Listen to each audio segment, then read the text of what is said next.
इस्लाम का कोई ताल्लुक नहीं है और ना ही ऐसी किसी नफरत का और हमले का इस्लाम कभी समर्थन करता है। खुदकुशी को सबसे बड़ा जुल्म करार दिया है इस्लाम ने। आप असलहा लेकर जाएं, बारूद लेकर जाएं, गाड़ी में भर लें, आग लगा दें, अपने आप को उड़ा लें, अपने आप को मौत के घाट उतार दें। भला बताइए मेरे भाइयों, ये इस्लाम हो सकता है?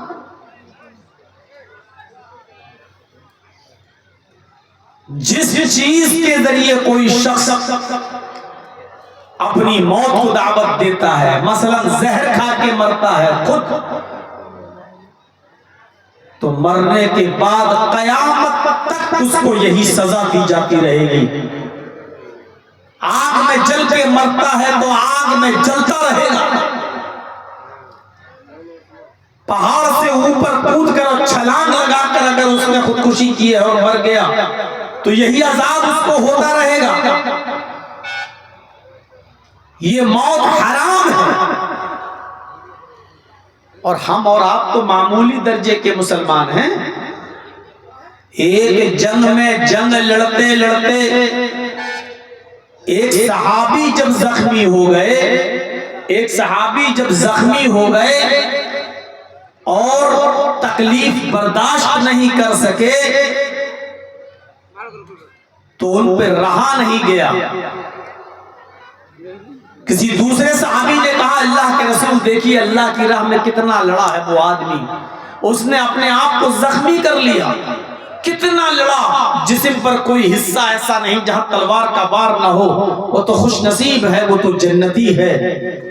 अल्लाह के नबी सल्लल्लाहु अलैहि वसल्लम ने उस सहाबी की तरफ देखा और जिसने कहा था कि ये जन्नती है, उससे आपने कहा नहीं ये जन्नती नहीं है, जिसको तुम जख्मी देख रहे हो ये जहन्नम के सबसे निचले तबके में जाएगा, ये जहन्नमी है।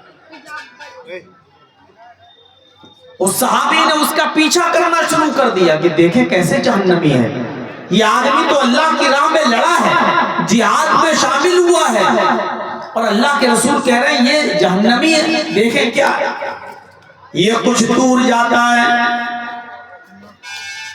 और इसने अपनी तलवार को जमीन पर गाड़ा, अपनी तलवार को जमीन पर गाड़ा और मैदान जंग में जो उसको तकलीफ पहुंची थी, जख्म लगे थे, उस दर्द को वो बर्दाश्त नहीं कर पा रहा था, इसलिए उस तलवार की नोक पर उसने अपने सीने को रख दिया। ऐसे जमीन पे तलवार गाड़ी और उसकी नोक पर अपने सीने को रखा और पूरा का पूरा बोझ उस तलवार के ऊपर डाल दिया, अपना पूरा वजन उस तलवार की नोक पर रख दिया और तलवार को उसने उस पार कर लिया, यहाँ से दाखिल हुई और यहाँ से निकल गई।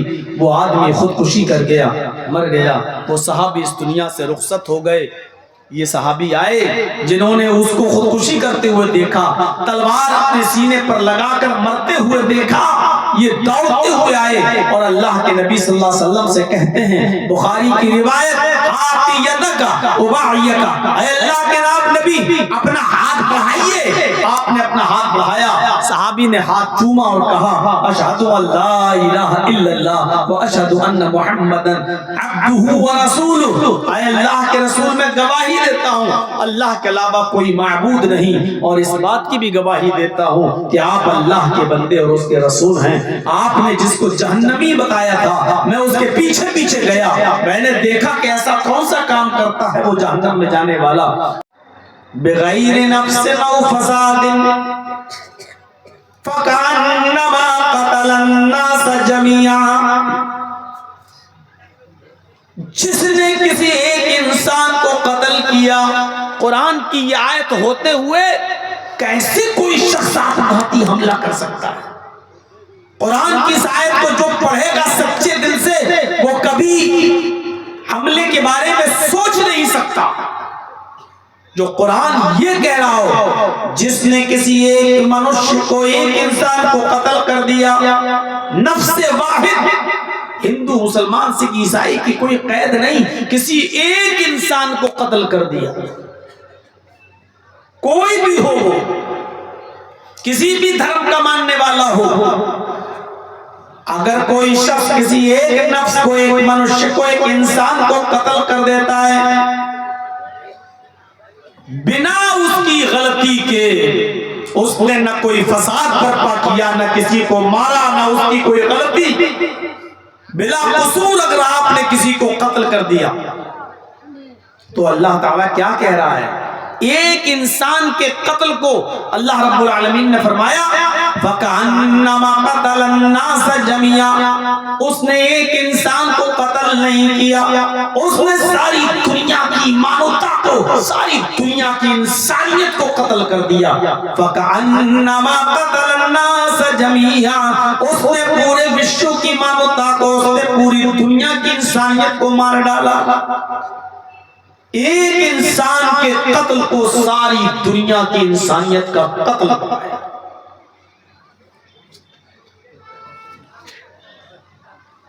और जिसने किसी एक इंसान को बचाया, जिसने किसी एक इंसान को बचाया, कुरान कहता है फकअन्नमा अहयन्नास, उसने एक इंसान को नहीं बल्कि सारी दुनिया के इंसानों को बचा लिया। एक इंसान को बचाना सारी इंसानियत को बचाना। आपको मालूम, ऐसे ऐसे वाकयात हमें तारीख की किताबों में मिलते हैं कि हजरत अली के जमाने में शुबा हो गया और एक कातिल ने किसी को कत्ल किया और फरार हो गया। एक कातिल ने किसी को कत्ल किया और फरार हो गया, और उसी मकतूल की लाश के पास एक बकरी ज़िबा करके उसके गोश्त को बेचने वाला कसाई बकरी ज़िबा कर रहा था। जैसी उसने बकरी ज़िबा की, उसी वक्त पुलिस आ जाती है वहीं पर हजरत अली के जमाने में, और इस कसाब को, इस बकरी को ज़िबा करने वाले को पकड़ लेती है और कहती है कि तुम्हारे पास ये लाश, एक इंसान के कत्ल की लाश पड़ी हुई है, लिहाजा छुरी तुम्हारे हाथ में है, तुम बहुत शातिर हो, तुम बकरी भी काटते हो और बकरी की आड़ में बचना चाहते हो, इस इंसान का कत्ल भी तुमने किया है। उस कसाब को पकड़ लिया गया, उस कसाई को, उस बकरी ज़िबा करने वाले को पकड़ कर हजरत अली के पास लाया। उसने बहुत इकरार किया, साहब मैंने नहीं कत्ल किया, लेकिन पुलिस ने कहा हजरत अली से कि मैं चश्मदीद गवाह हूं, मैंने देखा कि जहां ये बकरी ज़िबा कर रहा था वहीं पर एक इंसान की लाश पड़ी थी और ताजा ताजा खून। अगर कोई और मार के गया होता तो खून जमा हुआ होता, लेकिन खून भी ताजा ताजा था और इसकी छुरी में भी खून लगा हुआ था। उसने कहा अमीरुल मोमिनीन, मेरी छुरी में खून लगा जरूर था, लेकिन ये आदमी का खून नहीं था, बल्कि ये बकरी का खून था। शवाहिद ऐसे थे कि इस आदमी के बचने की कोई शक्ल नहीं थी। असली कातिल फरार हो चुका है, असली कातिल भाग चुका है। मजबूरन जज साहब को फैसला सुनाना पड़ा और इसी बकरी ज़िबा करने वाले कसाब को कत्ल की सजा सुनाई जाती है कि उस मकतूल का, उस लाश का ताजा ताजा खून और मौके वारदात पे तुम्हारी मौजूदगी, तुम्हारे हाथ में छुरी और छुरी में लगा हुआ खून चीख चीख कर इसी बात का अनाउंसमेंट कर रहा है, ऐलान कर रहा है कि ये कत्ल तुमने किया है, लिहाजा तुम्हें भी कत्ल किया जाएगा। जुमे के दिन इस आदमी को कत्ल किया जाना था।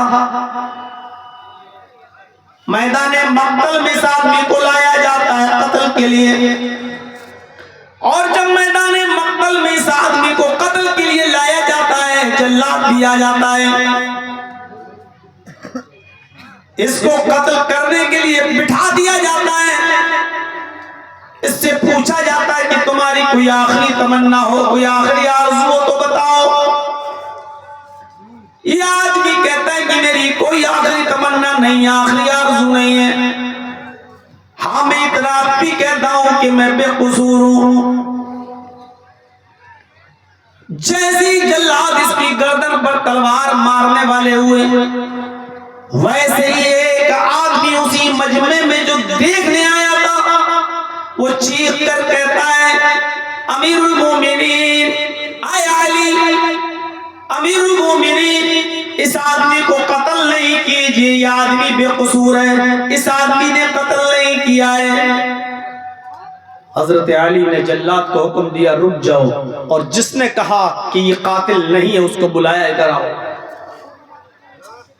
तुम कैसे कह सकते हो कि ये कातिल नहीं है? छुरी इसके हाथ में, मौके वारदात तो ये मौजूद, जहां लाश मिली वहां ये था, और किसी के पैरों के निशान भी नहीं थे। फिर तुम इतनी गारंटी के साथ कैसे कह सकते हो कि इस आदमी ने कत्ल नहीं किया? अगर ये कातिल नहीं है तो फिर कत्ल किया किसने? कातिल को जमीन खा गई, आसमान निकल गया। उस आदमी ने कहा, अमीरुल मोमिनीन, असली कातिल मैं हूं। अमीरुल मोमिनीन, अली, असली कातिल मैं हूं, मैंने कत्ल किया है, इस आदमी ने कत्ल नहीं किया। ये तो बेकसूर है बेचारा, ये तो बकरी को ज़िबा करके उसके गोश्त को बेचने वाला आदमी है, ये तो कसाब है, इसका तो काम बकरियों को ज़िबा करके उसका गोश्त बेचता है। ये कसूरवार नहीं है। फिर फैसला होता है कि जो असली कातिल है, जब उसने अपने जुर्म को कबूल कर लिया तो उसको कत्ल कर दिया जाए और इस बेकसूर को छोड़ दिया जाए। बेकसूर को छोड़ दिया गया और जिसने हकीकत में कत्ल किया था उसको मैदान मक्तल में लाया गया। और जब उसको कत्ल किया जाने लगा, उसके पास तलवार लेकर जल्लाद आया तो हजरत अली ने कहा कि इसको भी छोड़ दो,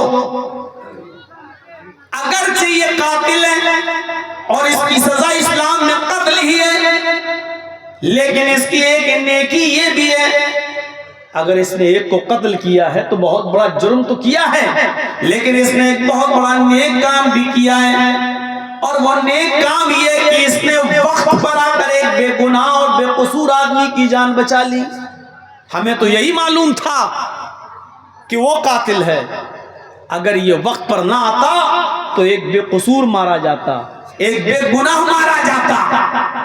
लिहाजा वक्त पर आकर अपने जुर्म को कबूल करके बेगुनाह की जान बचा ली। और कुरान कहता है, जिसने किसी बेगुनाह को बचाया, जिसने किसी एक इंसान को बचाया, फकअन्नमा हयन्नास, उसने एक आदमी को नहीं पूरी दुनिया इंसानियत को बचा लिया, उसने सारी दुनिया की इंसानियत को बचा लिया। लिहाजा ये एक आदमी का बचाने वाला नहीं है, इस सारी दुनिया की इंसानियत का बचाने वाला है। लिहाजा इसको भी छोड़ दिया जाए, इसलिए कि इसने एक बेगुनाह की जान बचाई। लिहाजा उस कसूरवार को, उस कातिल को भी छोड़ दिया गया और उसको भी माफ कर दिया गया, सिर्फ इसलिए कि उसने बेगुनाह को, बेकसूर को बचा लिया। अंदाजा लगा सकते हैं कि इस्लाम के अंदर किसी को बचाना कितना बड़ा सवाल, ख्वाह तो किसी भी धर्म का मानने वाला। ये जवाब नहीं है मौलाना साहब, हमारे साथ क्या क्या नहीं हो रहा है, आप कहां हैं, किस तरीके से हमारी लिंचिंग की जा रही है और किस तरीके से हमें मारा जा रहा है और किस तरीके से हमारे खिलाफ षड्यंत्र हो रहे हैं, हमें बर्बाद करने की किस तरीके से प्लानिंगें हो रही हैं, और आप अभी भी फेवर में तकरीर करेंगे। ये आपका जवाब सही नहीं है। अगर आपके ऊपर जुल्म हो रहा है तो इसका यह मतलब नहीं कि जुल्म को रोकने के लिए आप भी जुल्म करेंगे। बुराई को रोकने के लिए बुरा करना जरूरी नहीं है। मुआशरे को जिना से पाक करने के लिए आप भी जिना करेंगे क्या?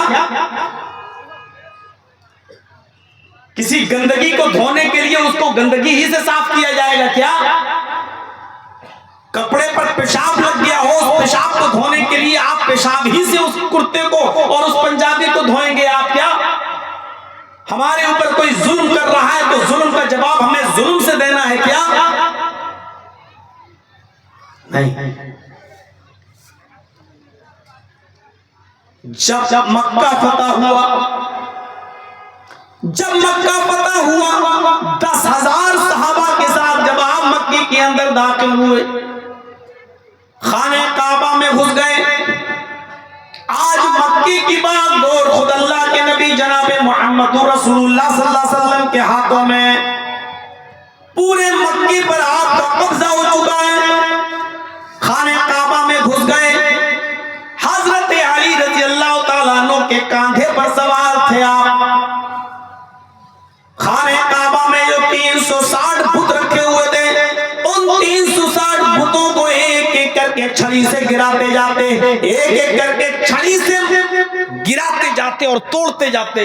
और जैसे वो बुत जमीन पर गिरता चकनाचूर हो जाता, अल्लाह के नबी एक एक बुत को लाठी से छड़ी से मारते जाते और गिराते जाते और कहते जाते, जाअल हक़ व ज़हक़ल बातिल इन्नल बातिल कान ज़हूक़ा, जाअल हक़ व ज़हक़ल बातिल इन्नल बातिल कान ज़हूक़ा।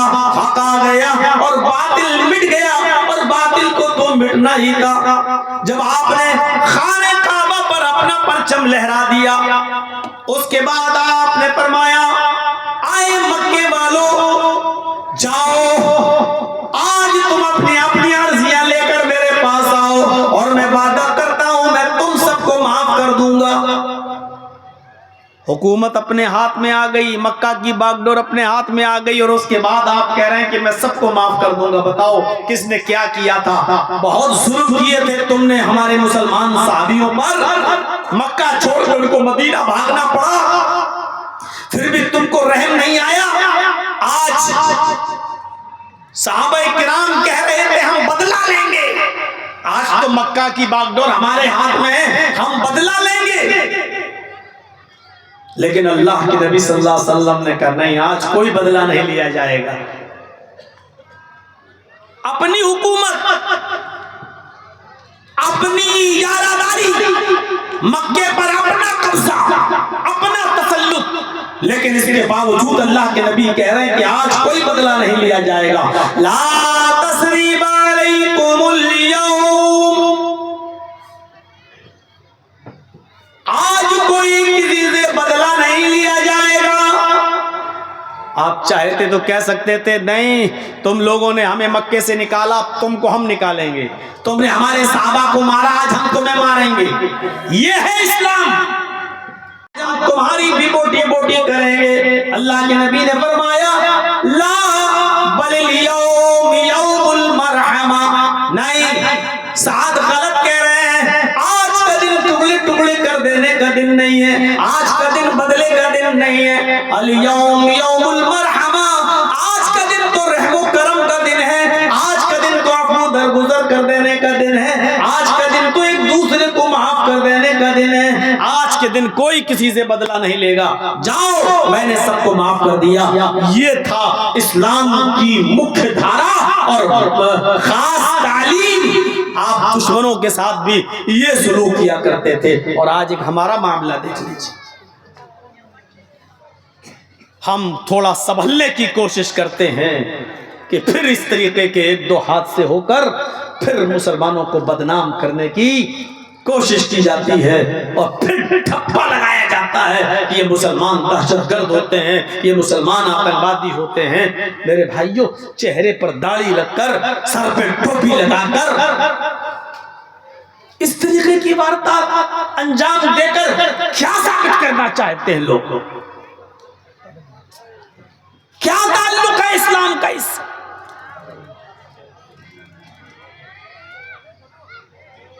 चंद लोगों के ऐसे कदम उठा देने की वजह से अब देख लो कितने बेचारे बेकसूर मुसलमानों पर गाज गिरती है। और जबकि हमें मालूम है कि इस वक्त हमारी पोजीशन क्या है, हम जानते हैं कि इस वक्त हम किस कंडीशन में रह रहे हैं, और इसके बावजूद ऐसे नबी अकरम जनाब मोहम्मद रसूलुल्लाह सल्लल्लाहु अलैहि वसल्लम की जिंदगी पर एक नजर डालिए। आप अशश करेंगे, एक आदमी यमामा का गवर्नर है, नाम है उसका सुमामा। और सुनिए गौर से, यमामा का गवर्नर है, नाम है उसका सुमामा।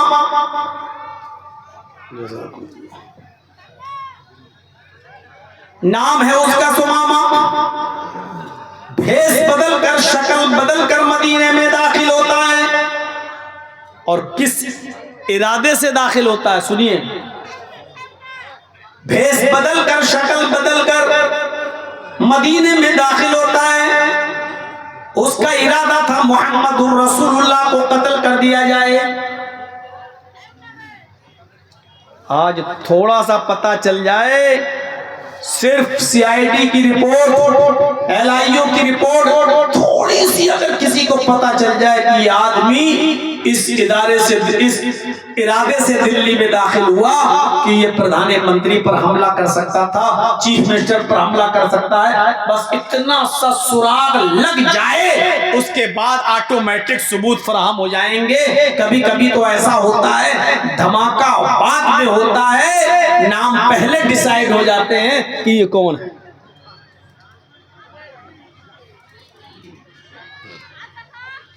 और किसने किया होगा। वो मदीने में दाखिल हो गया, नाम है सुमामा, और कोई मामूली आदमी नहीं, गवर्नर है यमामा का। भेष बदला, मदीने में दाखिल हुआ, पकड़ा गया। सहाबा ने पूछा, उसकी कलई खुल गई। मुहम्मदुर रसूलुल्लाह के साथियों ने उसको अरेस्ट कर लिया, राज पूछा, उसने कबूल कर दिया कि मैं यमामा का गवर्नर हूँ, सुमामा हूँ, और मैं मदीने में भेष बदल कर दाखिल हुआ और मैं मोहम्मद को कत्ल करने के इरादे से आया सल्लल्लाहु अलैहि वसल्लम। अब जो कत्ल के इरादे से आया हो, उसकी इस्लाम में सजा क्या है? उसको कत्ल कर दिया जाए। जो नबी के कत्ल के इरादे से आया हो तो सजा यह है कि उसको जिंदा रहने का हक नहीं है, कत्ल कर दिया जाए। वो गिरफ्तार कर लिया गया। अब गिरफ्तार करके उसको रखा कहाँ गया? उस जमाने में ऐसी जेलें नहीं थी जैसी आज हमारी जेलें हैं कि परिंदा भी पर ना मार सके, ऐसी जेलें नहीं थी। सहाबाए किराम ने इसको मस्जिद नबवी में बने हुए खंबे से बांध दिया। जैसे ये खंबा लगा है ना, ऐसी मस्जिद नबवी खजूर के पत्तों की थी और उसमें खंबे लगे हुए थे, एक खंबे से उसको बांध दिया। यही जेल थी।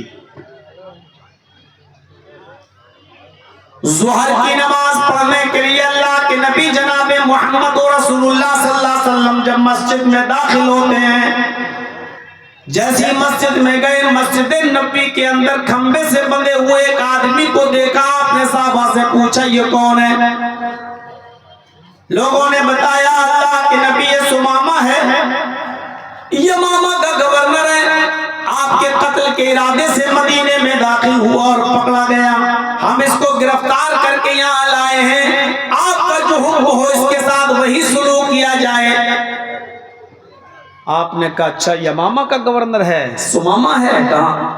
आप उसके पास जाते हैं जो कत्ल करने के इरादे से नबी के लिए, नबी को कत्ल के इरादे से आया। आप उसके पास जाते हैं और आप उससे कहते, माशाअल्लाह का या सुमामा, आए सुमामा, सुमामा बताओ तुम्हारा क्या हाल है? आए सुमामा, कैसे हो तुम? क्या हाल है तुम्हारा?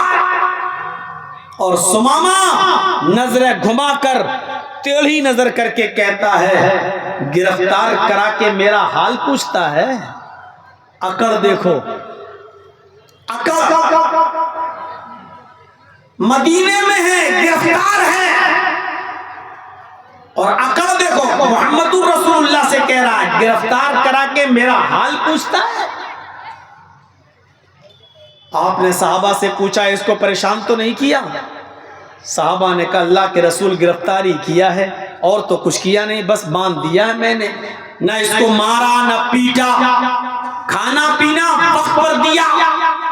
आपने कहा कोई बात नहीं, चलो। दूसरे दिन आपने फिर पूछा, सुमामा क्या हाल है? सुमामा फिर वही जवाब। अरे क्या बार बार हाल पूछते हो, गिरफ्तार करा के हाल पूछते हो मेरा?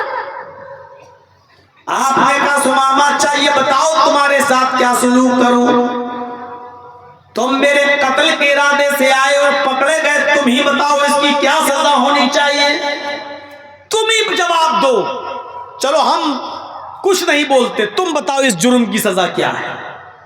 अगर कोई तुम्हें कत्ल करने के इरादे से तुम्हारे शहर में आता तो तुम उसको पकड़ लेते, क्या करते? आए सुमामा बताओ, तुम मुझे कत्ल करने के लिए आए और पकड़े गए, तुम बताओ तुम्हारे साथ क्या सलूक करूं? सुमामा जवाब देता है, इन तक़तुल ज़ा दमिन, ऐ मोहम्मद कत्ल करना चाहो तो कत्ल कर सकते हो। क्या जवाब था उसका? ऐ मोहम्मद मुझे मारना चाहो तो मार सकते हो, मैं इस लायक मैंने जुर्म किया है कि मैं मारा जाऊं, मेरा गुनाह ही इतना बड़ा है कि मैं कत्ल किया जाऊं। अगर आप कत्ल करना चाहें तो कत्ल कर सकते हैं। वहीं तुनइम अला शाकिर, और अगर छोड़ना चाहें, रहम करना चाहें तो मुझे छोड़ सकते हैं, आपका एहसान होगा मेरे ऊपर। यही दो चीजें हैं, मारना चाहो तो मार दो, मैंने जुर्म ऐसा ही किया है कि मैं मारा जाऊं, यानी इस जुर्म की सजा तो यही है कि कत्ल किया जाऊं। अगर आप करना चाहें तो कर सकते हैं और छोड़ना चाहें तो छोड़ दीजिए, आपका एहसान होगा मेरे ऊपर, मेरे बच्चों के ऊपर, मेरी बीवी के ऊपर। आपने दूसरे दिन भी कुछ नहीं कहा। आपने फिर तीसरे दिन पूछा, सुमामा क्या करूं तुम्हारे साथ? तीसरे दिन सुमामा को गुस्सा आ गया, 3 दिन से बराबर पूछ रहे हो क्या करूं क्या करूं क्या करूं। कहा, मोहम्मद जो पहले दिन कहा था, जो दूसरे दिन कहा था, वो आज भी कह रहा हूं, और कयामत तक पूछते रहोगे तो कयामत तक कहता रहूंगा। जो करना हो करो, बार बार क्यों पूछते हो क्या करूं क्या करूं? इन तक़तुल ज़ा दमिन, कत्ल करना हो तो कर दो, मैं कत्ल होने के लायक हूं। वहीं तुनइम अला शाकिर, छोड़ना चाहो तो छोड़ दो, इसलिए कि मैं छोड़े जाने के मैं एक एहसान होगा आपका हमारे ऊपर, एक एहसान होगा आपका मेरे ऊपर।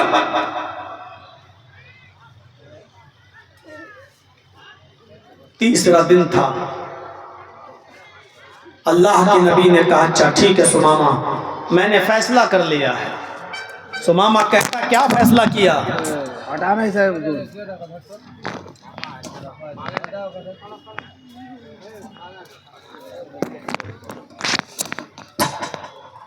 सुमामा ने कहा, क्या फैसला किया? कत्ल करने का या छोड़ने का? अल्लाह के नबी जवाब देते हैं, सुमामा मैंने छोड़ने का फैसला कर लिया है कि मैं तुझे छोड़ दूंगा, लेकिन मेरी एक शर्त है, और शर्त भी कितनी छोटी। और नौजवानों जरा मेरी तरफ देखो और गौर करो कि इस्लाम का कायद और गाइड और रहबर क्या है। कहा मैं छोड़ दूंगा, लेकिन शर्त है मेरी। क्या शर्त है? आपने कहा, सुमामा एक बार मुझे देख ले, मैं जब भी आता हूं तू चेहरा फेर लेता है, मेरी नजर से नजर नहीं मिलाता, मेरी आंखों में आंखें डालकर बात नहीं करता, मेरा चेहरा नहीं देखता, मेरे चेहरे से तू नफरत करता है। तू एक बार मुझे देख ले, मैं तुझे छोड़ दूंगा। तू मुझसे बात तो कर, नजर से नजर तो मिला।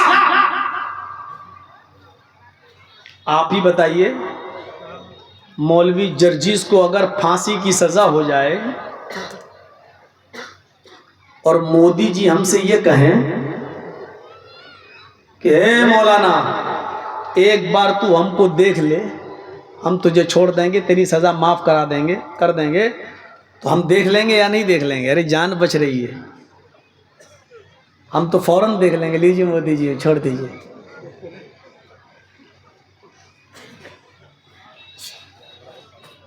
फौरन, अरे जब देखने से मेरी जान बच रही है तो क्यों नहीं देखेंगे भाई?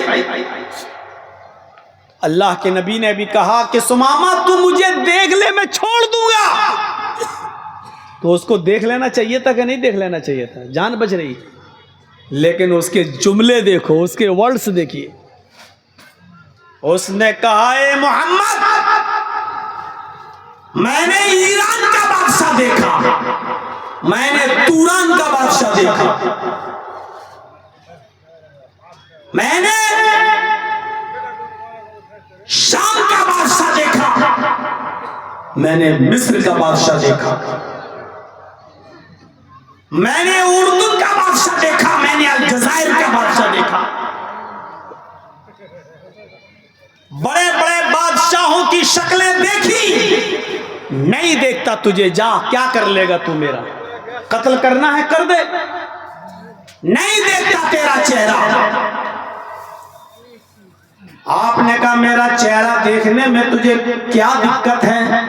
मेरी आंखों में आंखें डालकर देखने में तुझे क्या प्रॉब्लम है? उसने जो जवाब दिया वो जवाब था मारा आई तो वजहन अकबह मिन वजही। आए मोहम्मद, दुनिया के बड़े बड़े बादशाहों के चेहरे देखे, अगर सबसे गंदा किसी का चेहरा है तो तेरा चेहरा है, नहीं देखता। सबसे गंदा किसी का चेहरा है तो तेरा चेहरा। किसको कह रहा है? मोहम्मदुर रसूलुल्लाह। आजकल कोई काला कलूटा इंसान को भी कलुआ कह दो तो गुस्से में आ जाता है। तेरा बाप काला, तेरी अम्मा काली, तेरा खानदान काला, हमको काला कहेगा। और उसने उस हस्ती को कहा सबसे गंदा चेहरा, जिसके बारे में कभी हसन इब्ने साबित ने कहा था वह अहसन मिन कलम तरकत आईनी व अजमल मिन कलम तलिदिन निसाउ। आए मोहम्मद सल्लल्लाहु अलैहि वसल्लम, आप इतने खूबसूरत हैं कि मेरी निगाहों ने आपसे ज्यादा खूबसूरत किसी को देखा ही नहीं। आप इतने हसीन और जमील हैं कि दुनिया की किसी औरत ने आपसे ज्यादा खूबसूरत बच्चा पैदा किया ही नहीं। जिस चेहरे को देखकर कभी जाबिर इब्ने सबुरा ने कहा था, शमाइल तिर्मिज़ी की रिवायत, कि मैं आसमान के चांद को देखता हूं और आपका चेहरा देखता हूं तो दिल ये कहता है कि आसमान के चांद को भी अगर रोशनी मिली है तो आपके चेहरे से मिली है। ऐसा चेहरा, और इसको कह रहा है सबसे गंदा, सबसे गंदा। हजरत उमर फारूक का हाथ तलवार की मियान पे मचलने लगा। अल्लाह के रसूल इशारा कीजिए इसकी गर्दन काट के आपके कदमों पे डाल दूं। आपने उमर से कहा तलवार की मियान पे हाथ मत रखो, तुम तलवार निकालने में बहुत जल्दी करते हो। उमर नहीं, उसने गाली मुझे दी है, तुम्हें नहीं। आपने कहा सुमामा ठीक है मुझे नहीं देखता, मत देख। अच्छा एक बार मेरे शहर को देख ले, मदीना को देख ले, मदीने की आबो हवा को देख ले, मदीने के लोगों को देख ले। देख मेरी तालीम से मदीने में कैसे भाईचारा पैदा हो गया। एक शख्स दूसरे के लिए अपनी जान देने लगा, जबकि पहले दूसरा एक दूसरे की जाने लेता था।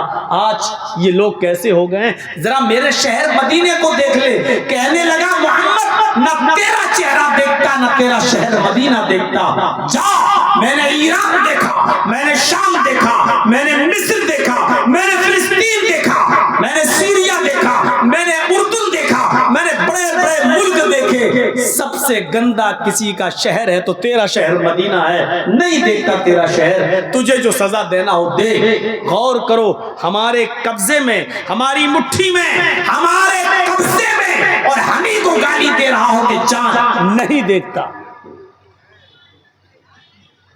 आपने कहा मुझे भी नहीं देखता, मेरी बस्ती को भी नहीं देखता।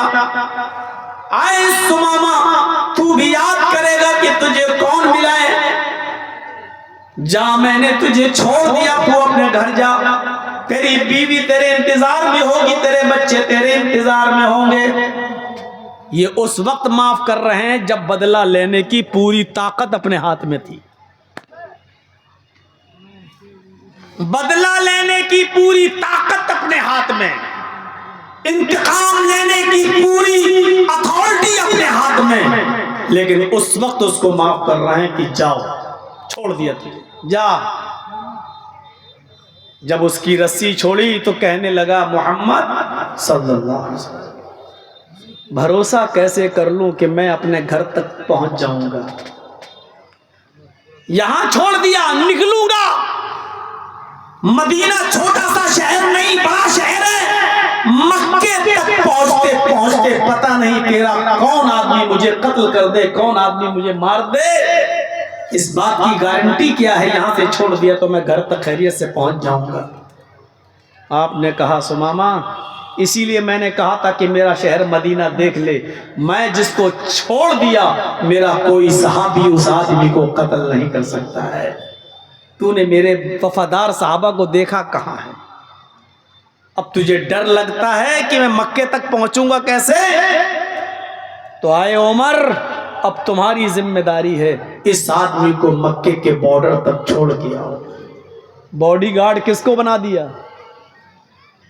जो तलवार पर हाथ रखकर तलवार मियान से निकालकर उसी की गर्दन उड़ाने वाले थे। कहा, अल्लाह के रसूल हुक्म कीजिए इसकी गर्दन उड़ा दो। आपने उसी को बॉडीगार्ड बना दिया। कहा, उमर, इसको मक्के के बॉर्डर तक छोड़ के आओ, खैरियत से पहुंचा के आओ। अब ये तुम्हारी जिम्मेदारी है। जो जान लेने वाले थे, जो तलवार से गर्दन उड़ाने वाले थे, अल्लाह के रसूल ने उन्हीं को कहा कि इसकी हिफाजत की जिम्मेदारी तुम्हारे ऊपर है, जाओ इसको मक्के तक छोड़ दो।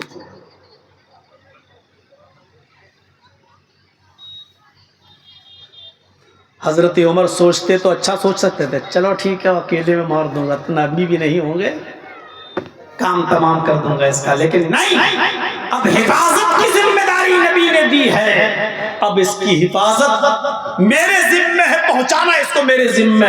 लेकर गए कि चलो, मक्के से मदीने से निकला, मस्जिद नबी से निकला, सिर्फ 2 मील दूर भागा, बस सिर्फ 2 मील। कहता है, उमर, मुझे गुस्ल करना है, गर्मी लग रही है। कुआं था, वहीं पर कपड़े उतारता है, गुस्ल करता है, वहीं कपड़े पहनता है। हजरत उमर तलवार निकाल कर उसकी देखरेख कर रहे हैं कि कोई इस पर हमला न कर दे। जब गुस्ल करता है तो बजाय मक्का जाने के फिर मदीने की तरफ आता है, फिर मस्जिद की तरफ आता है। आपने कहा, हजरत उमर ने, सुमामा, इधर कहां जा रहे हो? मक्के की तरफ जाना है, तुम्हारा रास्ता उधर है, तुम इधर क्यों जा रहे हो? कहा, आया था अपनी मर्जी से, जा रहा हूं भी अपनी मर्जी से। अब मैं तुम्हारा हुक्म नहीं मानूंगा, सीधे मदीने आया, मस्जिद नबी की चौखट पकड़ लिया। देखता क्या है, मोहम्मदुर रसूलुल्लाह जमीन पर बैठे हैं। इतना बड़ा नबी, इतना बड़ा पैगंबर अपने सहाबा के साथ जमीन की कच्ची मिट्टी पर बैठा हुआ है। ऐसा लगा जैसे चारों तरफ सितारे हो और बीच में चांद चमक रहा हो। और बीचों बीच में मोहम्मदुर रसूलुल्लाह को बैठा हुआ देखकर मस्जिद नबी की चौखट को पकड़ के कहता है, आए मोहम्मद इब्ने अब्दुल्लाह। अल्लाह के रसूल ने नजरें उठाई, खड़े हो गए। सुमामा, क्या हुआ? उमर ने तुमको परेशान किया क्या? किसी ने तुम्हें जबरदस्ती यहाँ लेकर आया? मैंने तो तुम्हें छोड़ दिया, अब कैसे तुम लौट कर आए? क्या किसी ने तुम्हें मजबूर किया है? फरमाया, नहीं। फिर क्यों आए? कहा, अपनी मर्जी से आया। कहा, किस लिए आए? कहा, आए मोहम्मद इब्ने अब्दुल्लाह, आपको रसूलुल्लाह मानने के लिए चला आया। ये यमामा का गवर्नर अपनी गवर्नरी का ताज उतार चुका है। आपके पैरों के जूते साफ करके आपके पैरों में पहनाने के लिए, ये गुलामी करने के लिए चला आया है। मैं भी कलमा पढ़ने के लिए आया हूँ। अशहदु अल्ला इलाहा इल्लल्लाह व अशहदु अन्ना मुहम्मदन अब्दुहु व रसूलुहु। ये कलमा पढ़ा और इस्लाम लिया। इस वाक़े की रोशनी में बताइए कि इस्लाम का चेहरा क्या है। अपने हाथ में बागडोर, अपने हाथ में सब कुछ, और इसके बावजूद दुश्मन को माफ कर रहे हैं और छोड़ रहे हैं। तुम्हारे हाथ में तो इस वक्त कुछ नहीं है और फिर भी तुम इतना बड़ा जुर्म, इतनी बड़ी बहादुरी दिखा रहे हो तुम, और वो भी सरासर इस्लाम के खिलाफ षड्यंत्र करते हो, इस्लाम के खिलाफ साजिशें रचते हो, इस्लाम के खिलाफ। मेरे भाइयों,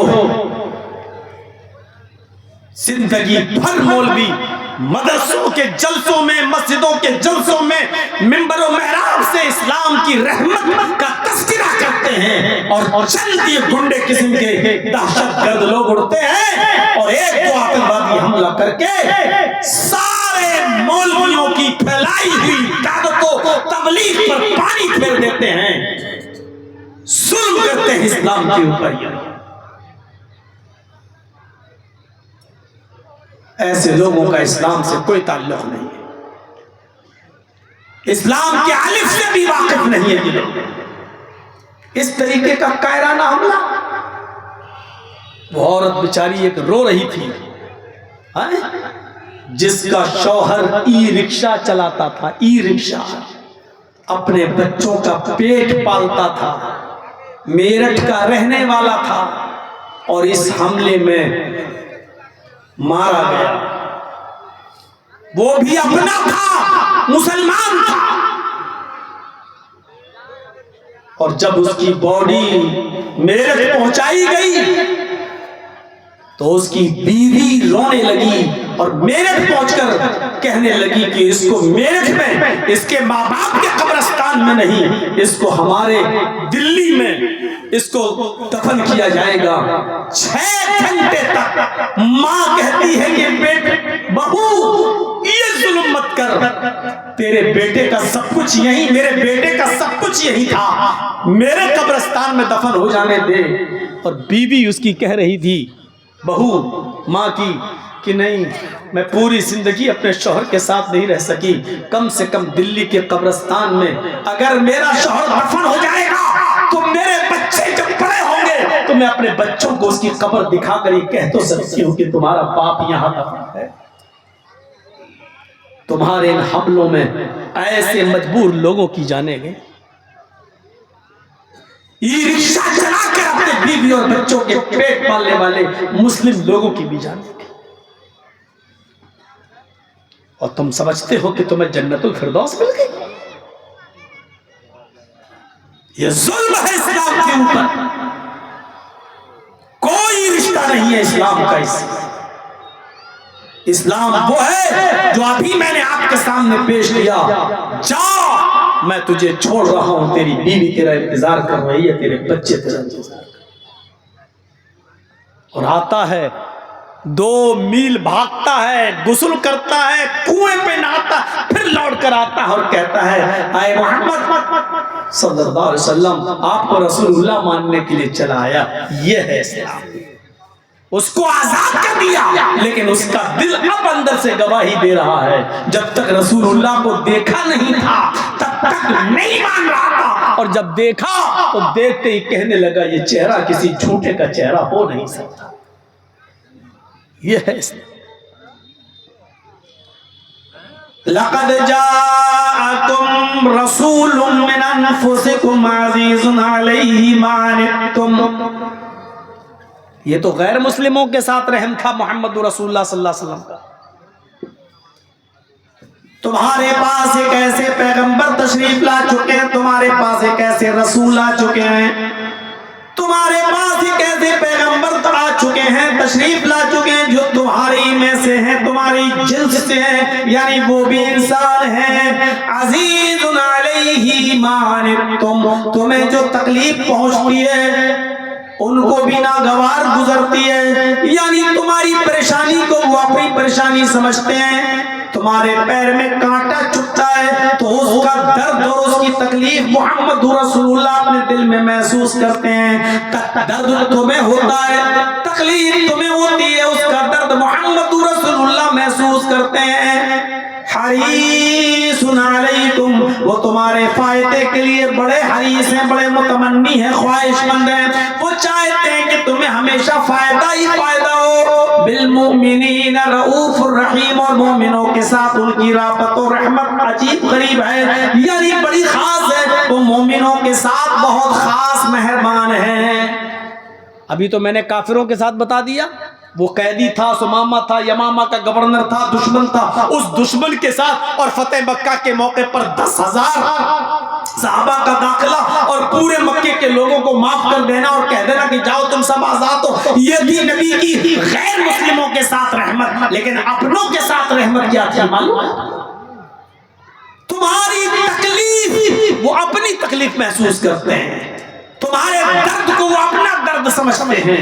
वो नहीं चाहते कि तुम्हें तकलीफ हो, नहीं चाहते कि तुम्हें तकलीफ हो। और हम क्या तकलीफ? नमाज पढ़ना भी कोई तकलीफ है? नहीं। लेकिन सुनिए, अल्लाह के नबी सल्लल्लाहु अलैहि वसल्लम के घर कुछ सहाबी जाते हैं, आप नहीं मिले तो अल्लाह के नबी सल्लल्लाहु अलैहि वसल्लम की बीवियों से पूछते हैं कि अल्लाह के नबी कितनी इबादत करते थे, अल्लाह के रसूल कितनी नमाज पढ़ते थे, कितने रोजे रखते थे। बीवियों ने बताया कि अल्लाह के नबी सल्लल्लाहु अलैहि वसल्लम इतने रोजे रखते थे नफली, और इतने छोड़ते थे, इतना सोते थे, इतना उड़ते थे, इतना तहज्जुद पढ़ते थे, और इतना बीवियों का हक अदा करते थे। सब कुछ आपकी बीवियों ने बता दिया। अब ये तीनों सहाबी जब बाहर आए घर से निकलकर, तो आपस में कहने लगे, कहां अल्लाह के रसूल और कहां हम।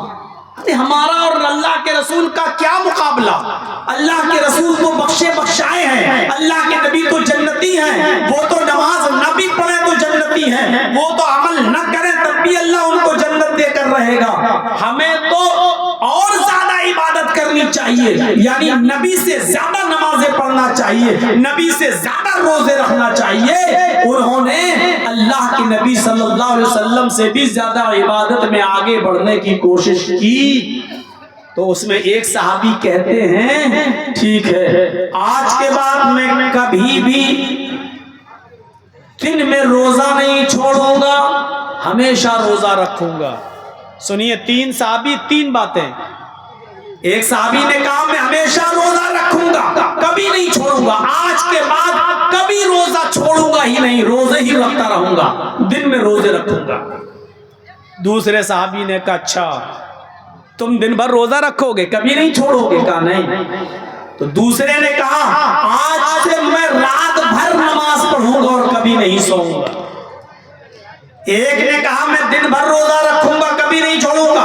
दूसरे ने कहा मैं रात भर नमाज पढ़ूंगा और कभी नहीं सोऊंगा। तीसरे ने क्या कहा? तीसरे ने कहा मैं दिन में रोजा भी रखूंगा और रात में नमाज भी पढ़ूंगा, मैं अपने बीवी के करीब नहीं जाऊंगा, बीवी से मिलूंगा भी नहीं। लो, बीवी का भी हक अदा नहीं करूंगा, बीवी के करीब ही नहीं जाऊंगा। तीन सहाबी, तीन किस्म की बातें। एक ने कहा मैं दिन भर रोजा रखूंगा, दूसरे ने कहा मैं रात भर नमाज पढ़ूंगा, तीसरे ने कहा मैं दिन में रोजा भी रखूंगा, रात में नमाज भी पढ़ूंगा और बीवी के करीब भी नहीं जाऊंगा। अल्लाह के रसूल सल्लल्लाहु अलैहि वसल्लम को जब इस बात का इल्म हुआ तो आप उन तीनों लोगों के पास आए। आपने कहा तुमुल्लज़ी कुल्तुम कज़ा व कज़ा, क्या तुम ही वो लोग हो जो ऐसा ऐसा कह रहे थे? क्या तुम ही लोगों ने ऐसी ऐसी बातें कही? मैं दिन भर रोजा रखूंगा, मैं रात भर नमाज पढ़ूंगा, मैं दिन में रोजा रखूंगा, रात में नमाज पढ़ूंगा और बीवी के करीब नहीं जाऊंगा। तीनों ने कहा हाँ अल्लाह के रसूल आप तो जन्नती हैं, हमें तो और ज्यादा इबादत करना है। अल्लाह के नबी ने फरमाया तुम ज्यादा अल्लाह से डरते हो या मैं? कहा आप। अल्लाह का खौफ तुम्हें ज्यादा है या मुझे? कहा नहीं अल्लाह के रसूल आपको ज्यादा है, आप अल्लाह से, हम में सबसे ज्यादा अल्लाह से डरने वाले आप हैं। कहा जब मैं तुम में सबसे ज्यादा अल्लाह से डरने वाला हूं तो इतना तो मैं भी नहीं करता हूं जितना तुम कर रहे हो। जुल्म कर रहे हो अपने आप पर। दिन भर रोजा रखते रहोगे तो ये बॉडी सूख कर ढांचा बन जाएगी, ये तुम्हारे जिस्म पर जुल्म होगा। रात भर नमाज पढ़ते रहोगे और आंखें चुंदिया जाएंगी, कभी सोगे नहीं,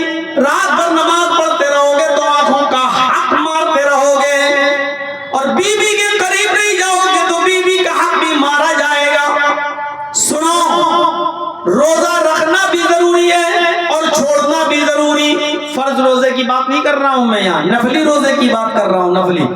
आपने फरमाया तुम महीने में 3 रोजे रख लिया करो, अल्लाह के यहाँ एक रोजे का सवाब 10 रोजों के बराबर। अगर एक महीने में तुम 3 रोजे रख लोगे तो गोया के पूरा महीना रोजा रख लिया। लिहाजा नफली रोजे रखो भी और छोड़ा भी करो, यही मेरा तरीका है। रात में मैं शुरू में सो जाता हूँ इशा की नमाज के बाद, और आधी रात के बाद आखिरी पहर में उठता हूँ, मैं तहज्जुद भी पढ़ता हूँ और अपनी बीवियों के पास भी जाता हूँ, उनका भी हक अदा करता हूँ। उसके बाद आपने फरमाया यही मेरा रास्ता है, यही मेरा तरीका है, यही मेरी सुन्नत है। अगर तुमने मेरे इस रास्ते से, मेरी सुन्नत से रूगर्दानी की, मुंह मोड़ा, फलैसा मिन्नी, तो मुझ में से नहीं। रात भर नमाज पढ़ने के बाद भी मुझ में से नहीं, यानी मुसलमान नहीं। गौर कर रहे हैं? रात भर नमाज पढ़ने के बावजूद, दिन भर रोजा रखने के बावजूद भी अल्लाह के रसूल ने कहा कि तुम मुझ में से नहीं।